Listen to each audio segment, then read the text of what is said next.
So we have a couple of kitties here that need some work. It says they're 8 weeks, but they may be closer to 7. So they're in an excellent age range to start working with them. And for the purpose of this video, they're going to be really good because they're very hissy. So when I open this, you can see right away that there they are. They're hissing, and they're scared. They're shaking, which to me is, I always like when they show fear like that rather than when they're shut down. I feel like they're easier to break in a way. They're easier to come around. So I'm just gonna kind of go slow, pat at the top of the head, and basically I'm just getting my hand around so I can grab the kitty by its scruff and get it safely out. Step and then right to my chest, like that. Actually not the best. You don't necessarily need a towel, but it's a good way to protect you from scratches. I feel that he wants to bolt. He's pretty tight, like all poised and ready to spring. So I made sure that my hand was kind of holding this like shoulder girth so he couldn't move forward anymore. And then it's just a lot of petting. And as I said before, like in the training, I try to picture my hand like a mother's tongue. They kind of, when they lick roughly, you know, and they usually clean the face and the head. And this is where their scent glands, some of their scent glands are. So I'm wiping the kitty on my hand and then kind of transferring back. So usually around the head, I find that to be really relaxing. It's like a little kitty massage. You can see his ears, they kind of airplane out. He's looking around, which is good. He's not frozen in fear or anything like that. Good boy. Actually, it's a girl. Sorry. You're a good little lady.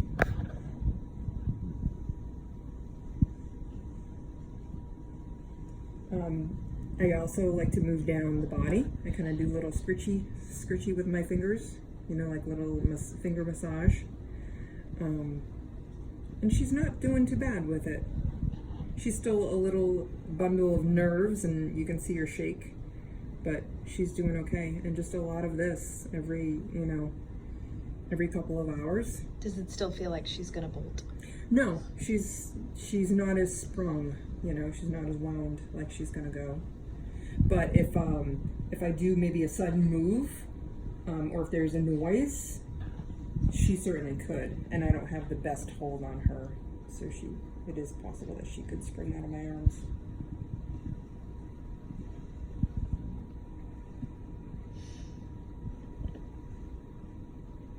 So I'm doing it without food. Some people might choose to use food.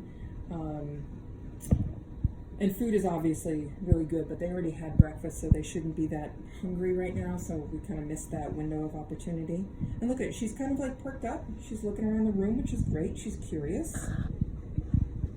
What session would you think this would be for her? This is, I don't know, maybe her third. Okay. But I think she did a big blink. Oh, did she? Good. I think the approach is a lot of it too. So letting, if you approach them a lot in their kennel, and kind of fight through that hiss, they need to know that every time you reach for them, you're not going to pick them up. You just reach and pet, you know, and just like keep reaching and petting and kind of come back, and then and just see how they react to it. And then, you know, it's usually like when they don't hiss, all right, that's a great thing, and I'm going to leave you because you didn't hiss. That's when you can withdraw from the cage and kind of let them think about it a little bit.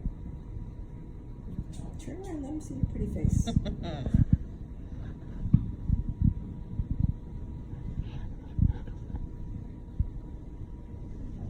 I think we could very easily try some canned food later on.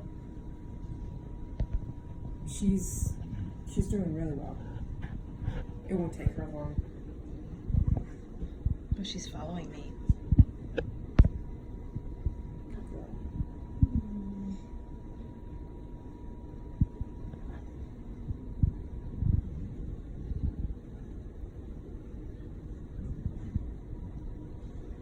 It'd be nice if we can get the sigh on camera when they go.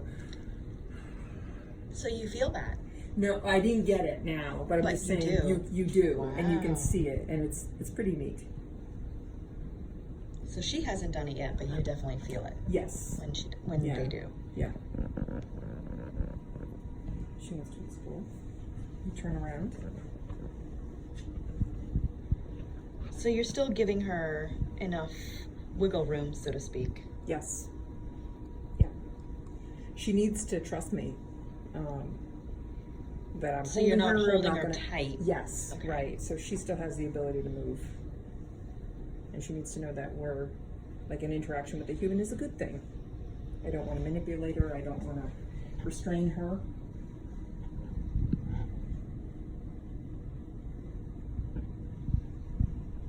It'll be interesting to look back in the video to see if we can see Yeah. where she loosened up. Yeah. So her turning her head away from the camera, do you think that has...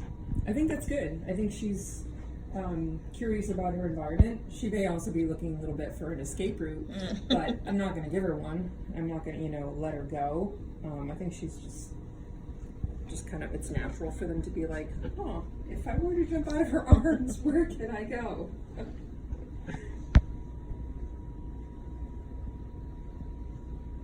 So now the towel isn't as wrapped as it was Yeah. before. Yep. I'm going to drop the towel for a minute. I like to hold them upside down, too. Because the tummy is a really vulnerable area. And if they'll let you pet them on their tummy, that's like a huge breakthrough. There you can see she's fighting and she's like, no, I don't like that very much. I know. But I'm not going to eat you up, I promise.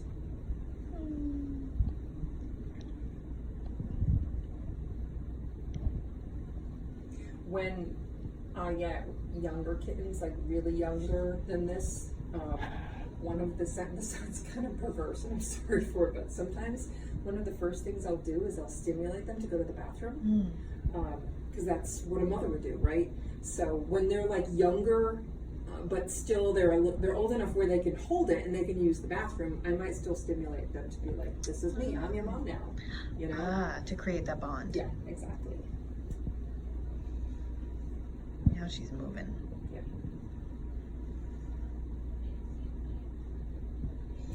I'd like to separate the two of them too, because they're going to feed off of each other. Because this is the hissier one than the other one. Yeah, I So, noticed that. Yeah, so during the day they should be separate, and then you can work with them easier, and then you might be more prone to see that sigh, that stress relieving sigh. So right now you want to move. You're like, I want to go back.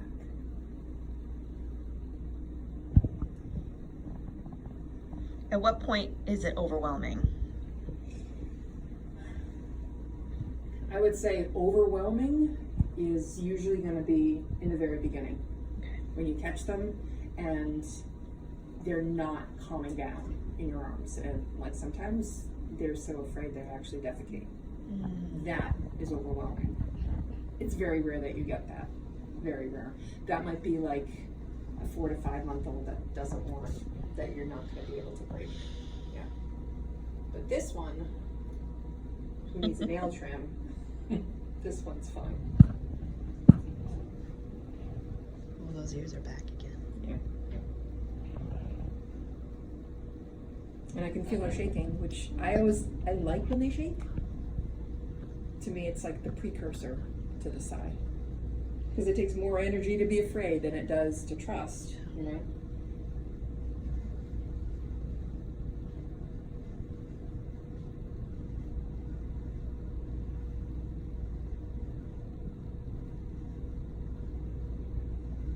You want to go, don't you? I'm going to close off the cubby. I'm going to put her back. I try not to let her spring out of my arms because, like, I want her to know I'm choosing to put her back.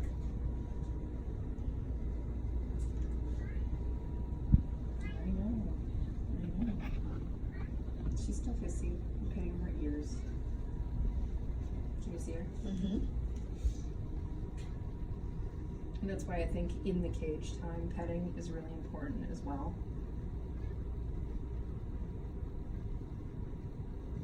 we might be able to see the sigh. Yeah.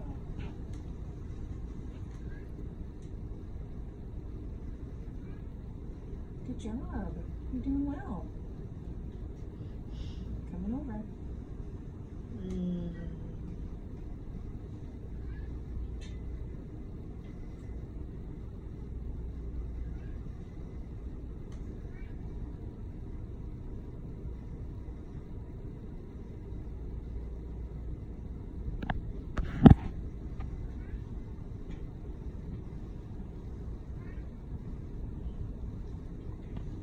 I would do this in total for about 15 minutes, maybe.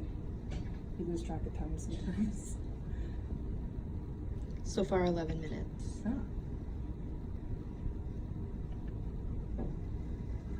No, you're not going back. Sorry, honey.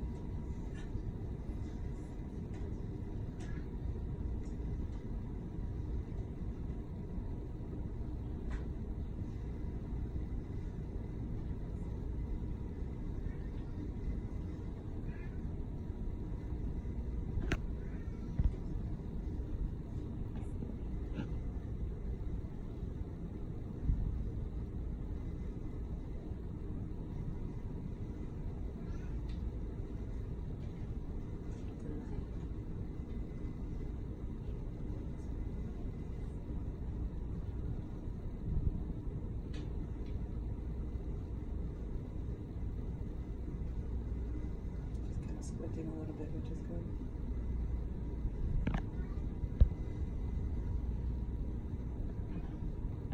Did you see that?